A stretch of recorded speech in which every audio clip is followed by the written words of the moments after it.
Margot saw the photo at 6:47 in the morning. She hadn't even had coffee yet. She was standing in the kitchen of the house she and her husband had renovated together, tile by tile, argument by argument, laugh by laugh, and her phone lit up with a notification from a lifestyle account she barely followed. Someone had tagged a post, someone had shared something. She tapped it without thinking. The photo was taken in a hotel room, a very nice hotel room. King bed, white linen, those kind of pillows that cost more than a car payment, and in the mirror, a woman she didn't recognize. Late 20s, the kind of effortless beautiful that takes 2 hours to achieve. Holding up her phone, smiling like she owned the world, the caption read, "Woke up like this. Some mornings are just different." Followed by 3 flame emojis and a hotel tag. Margot knew that hotel. She had stayed there with her husband, Breckett, for their anniversary 3 years ago. She set her phone face down on the counter and stood very still. The coffee maker beeped. She didn't move. Her name was Margot Lane. She was 38 years old. She had a master's degree in communications, a freelance consulting practice she had built from a guest bedroom, and 2 daughters, Piper, 11, and Cleo, 8, who were currently asleep upstairs, with their shoes still on from the night before, because they'd come home from a school event exhausted, and Margot had made the executive decision that one night of sleeping in clothes wasn't going to ruin anyone.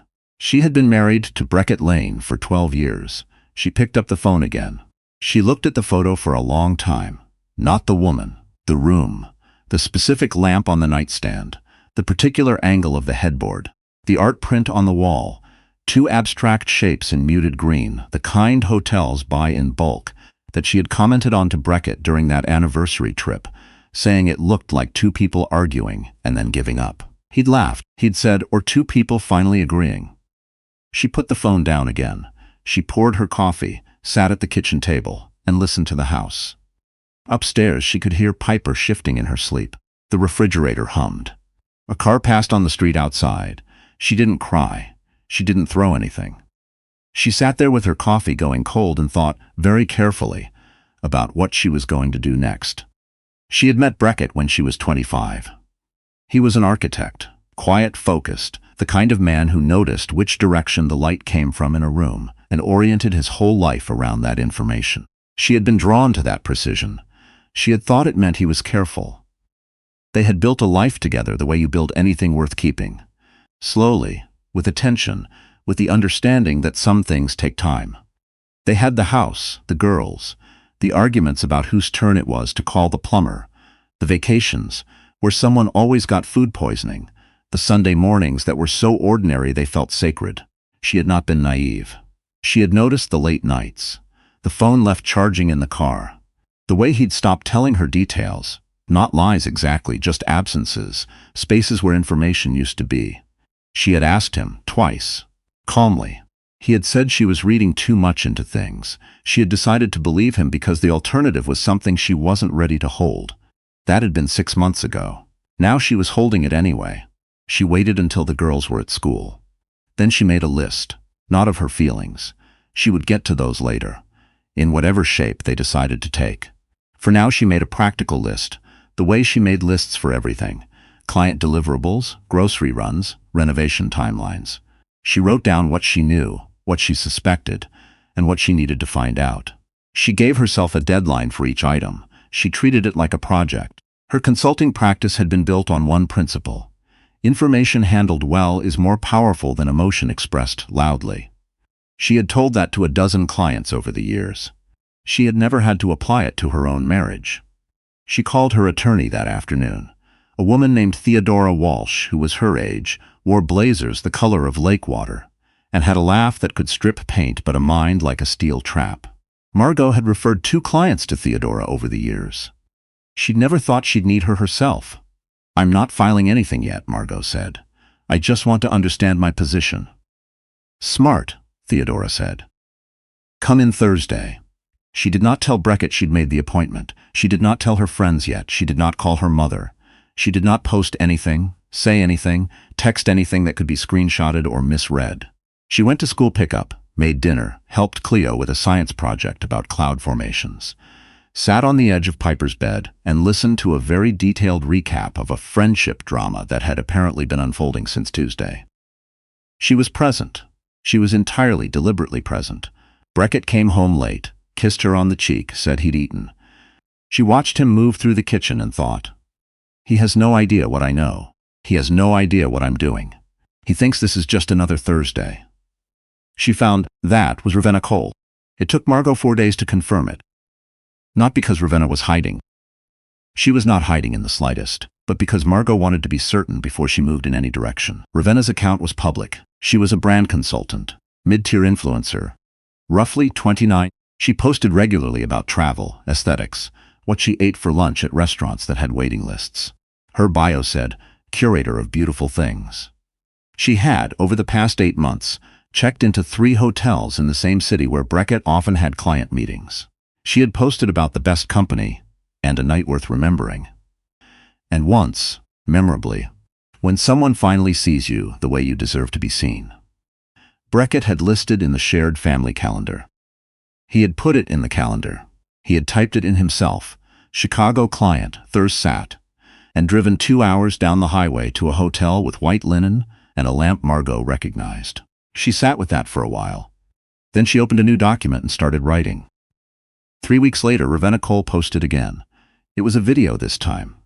A reel, shot in golden hour light, walking through what appeared to be a very expensive hotel lobby. The caption, "Some people deserve to be celebrated, and some people finally step up and do it." Heart emoji, champagne emoji, the hotel tag again. A different one this time, same city. Ravenna had 41,000 followers. The reel got 6,200 likes within a day. The comments were enthusiastic. Several women asked where her dress was from. Several others used words like queen in that energy. One person wrote, "Someone's being spoiled and I'm here for it." Margot every comment, she did not leave one. She noted the hotel tag. She did some research. The hotel ran display advertising on several lifestyle and local news websites. The kind of rotating banner ad that most people scrolled past without reading. The kind that lived at the bottom of an article, or above the fold on a local events page, or on a weather app between the 7-day forecast and a story about road construction. Those ad slots could be purchased. Targeted by zip code, by demographic, by time of day. She had spent 15 years in communications. She understood how ad placement worked. She picked up the phone and called a media buyer she had worked with twice before, a direct, no-nonsense man named Patrick Engel, who had once placed a campaign for her across 6 metro markets in 4 days. "I have a project," she said. "What kind?" "Display ad. Single market. Very specific placement." "Send me the brief," Patrick said. She sent it that evening. The brief was not complicated. She wanted a digital display advertisement to run across the local lifestyle and news sites in the metro area. She wanted it targeted to run at the same hours Ravenna typically posted. Evening, golden hour, the stretch between 5 and 8 p.m. She wanted the creative to be simple. Black background, white text. 4 words. He cheated in there. Below that, in smaller text, the name of the hotel. The one Ravenna had tagged in 3 separate posts. The one with the white linen and the green art print and the lamp Margot recognized from across a phone screen at 6:47 in the morning. Patrick called her back within an hour. "This is going to run where?" he said. "Local lifestyle sites, news adjacency, weather apps, whatever has reach in that market." A pause. "Margot, I know." Another pause. "I'm going to ask you one time if you're sure." "I'm sure." "Okay," he said. "Give me 3 days." She gave him 3 days. During those 3 days, she told the girls she was working on a big project and that they'd do something fun this weekend. Cleo asked if they could go to the place with the waffles. Margot said yes. Piper said she wanted to bring her friend. Margot said of course. She did not cry in front of them. She cried once, on a Wednesday night, in the bathroom with the door locked and the fan on, sitting on the edge of the tub with a hand towel pressed to her face. She gave herself 8 minutes. Then she washed her face, looked in the mirror for a moment, and went to bed. The ad went live on a Thursday evening.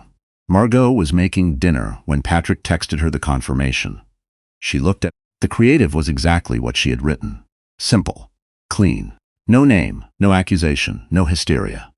Just the fact, placed precisely where the fact belonged. Directly in the digital ecosystem, Ravenna had built her entire public presence around. He cheated in there, and the hotel name. That was it.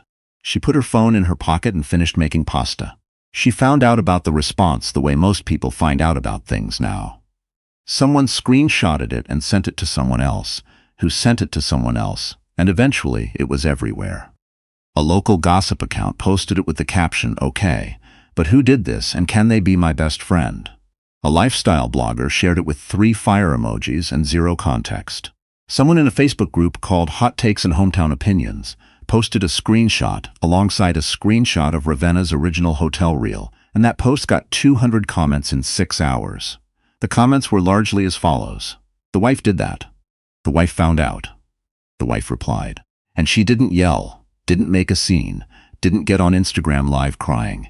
She bought a targeted display ad and placed it where her husband's girlfriend posts her selfies. Several people found this genuinely brilliant. Several people found it terrifying. One person wrote, "I'm not saying she was right, but I'm not saying she was wrong," and that comment got 87 likes. A journalist from a local culture site left a message for Margot through her business contact form. A different journalist reached out via LinkedIn. A woman from a podcast about women in power left a lengthy voicemail. Margot did not respond to any of them. She was having waffles with her daughters. Ravenna found out about the ad on a Friday morning. She posted about it. Of course she did.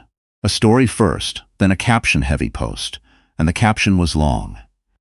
It said, among other things, that she had been targeted and humiliated by someone who should be looking at her own marriage instead of what other people are doing.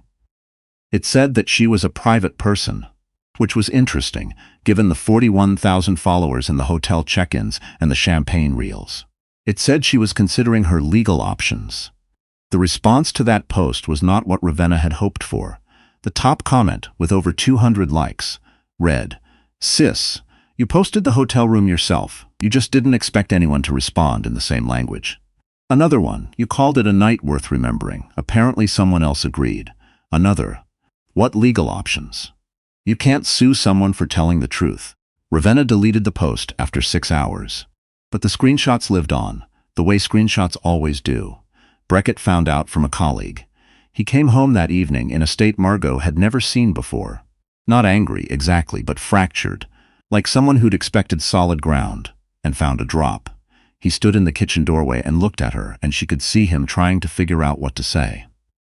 She waited. "Margot," he started.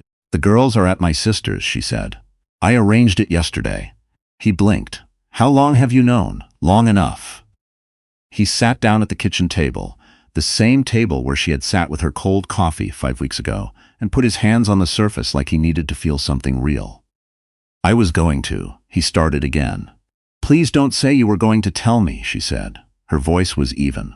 She had practiced being even, not because she wasn't feeling things, but because she had decided that she would not come apart in front of him. That particular privacy she was keeping for herself. "I don't think you were." He didn't argue that. She sat down across from him. She had a folder on the table. Inside it were 3 things: a copy of the ad placement, a letter from Theodora Walsh outlining her options, and a document Margot had written herself. Not for court, not for an audience, just for her. That laid out what the last 12 years had been and what she thought they were owed. She didn't give him the folder. She put her hands on top of it and looked at him. "I need you to understand something," she said. "I didn't do what I did to hurt you. I didn't do it to embarrass you, or because I wanted people to talk. I did it because she made it public. She posted it. She tagged the hotel where it happened, and she called it a night worth remembering, and I decided that if she was going to be proud of it in public, then the public could have the full picture." Beckett looked at the table. "You brought this into a shared space," she said, "and I moved it into a larger one." A long silence. "What happens now?" he asked. "I meet with my attorney next Wednesday. You should find one too." She stood up. "The girls know something is wrong. They're smart, Piper especially. I'd like us to agree on what we tell them and when. That's the most important conversation we're going to have, and I want to have it before the weekend." He nodded slowly. "I'm staying in the guest room for now," she said. "You can stay in our room. I don't want to disrupt the girls' routine more than necessary." She picked up the folder and walked out of the kitchen. In the weeks that followed, several things happened in a particular order. Theodora Walsh filed the initial paperwork. Beckett hired an attorney, a quiet man who apparently specialized in minimizing, and whose specialty Margot found unimpressive given the circumstances. The negotiations began, slow and careful, the way these things always are when there are children and assets and years of shared life to untangle.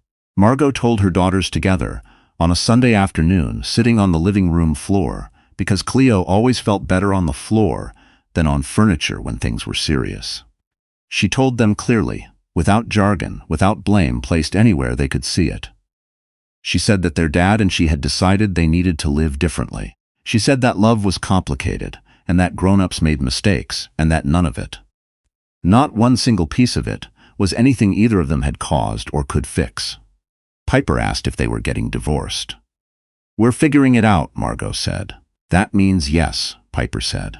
Margot looked at her daughter, this 11-year-old who had her father's precise way of seeing and her mother's refusal to look away from things, and said, "Yeah, probably yes." Cleo cried. Piper didn't, at least not then. She asked 3 practical questions. Would they move? Would they change schools? Would they still get to do summer camp?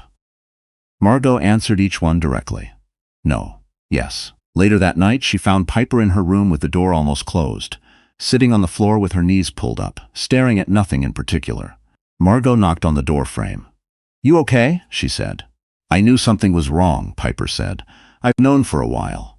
"I know you did. I didn't want to ask because I thought if I didn't ask it might not be real." Margot came and sat on the floor beside her. They sat there together for a while, not saying much. The lamp in Piper's room threw warm light across the rug. Outside, the street was quiet.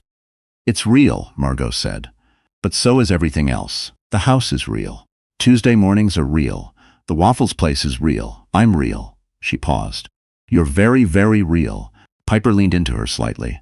"Is Dad going to be okay?" she asked. "I think so. Eventually." "Are you?" Margot thought about it. Not the automatic answer, not the reassuring parent answer, but the actual one. "Yeah," she said. "I am." The journalist from the culture site eventually ran a piece anyway, constructed from public information.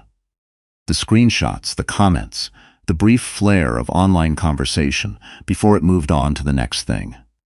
The headline called Margot, the woman who bought the truth, and the piece was largely complimentary in that particular way that profiles are when the subject refuses to participate, but the writer finds them interesting anyway.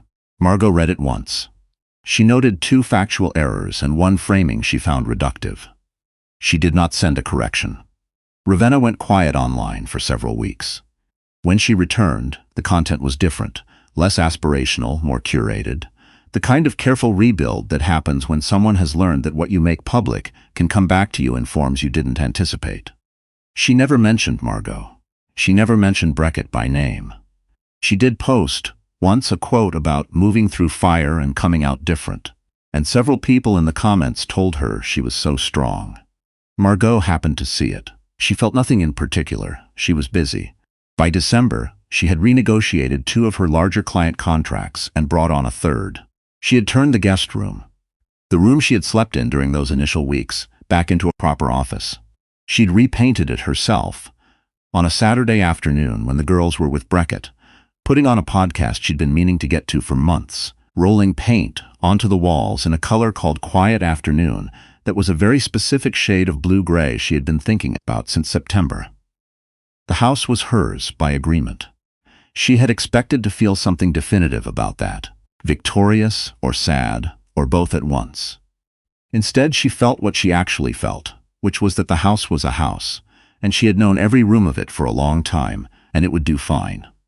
Piper had started writing in a journal, which Margot had neither encouraged nor discouraged.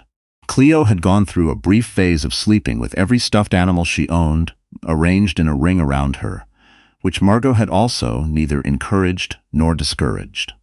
Both phases seemed to serve their purpose, and then ease. Beckett had moved to an apartment 20 minutes away, close enough for the custody schedule, far enough for the particular kind of breathing room this required. They communicated about the girls by text, civilly, the way people do when they have decided that the children are the priority, and that decision requires its own kind of discipline. He called once, not about logistics, just called. She let it go to voicemail. He said he was sorry.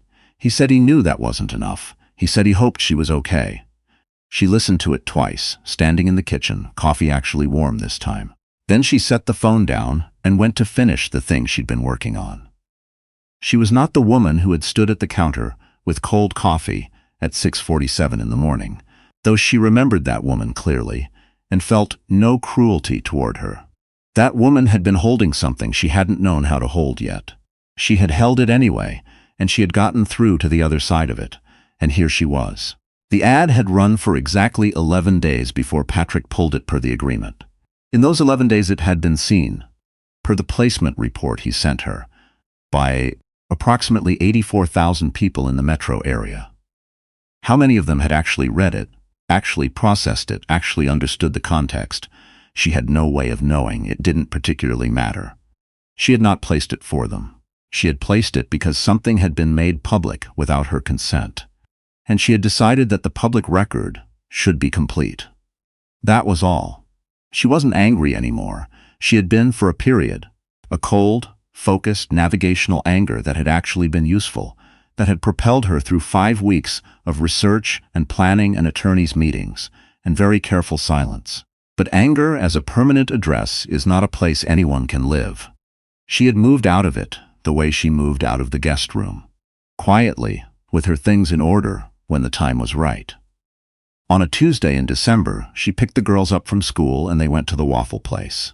Cleo got the kind with the strawberries. Piper got the one with the powdered sugar, and then stole pieces of Cleo's, which prompted a brief and spirited negotiation, which Margot refereed while drinking coffee and watching her daughters argue about strawberries, like it was the most important thing in the world. For a few minutes it was. She sat in that moment and let it be what it was, small, ordinary, hers.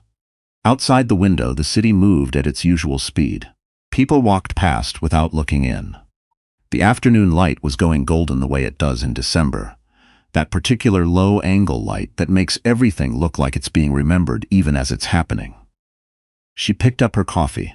She thought about the blue-gray room at home and the contracts she'd closed before the end of the year, and Piper's journal, and the way Cleo had started sleeping without the ring of stuffed animals, because apparently she'd decided she didn't need them anymore.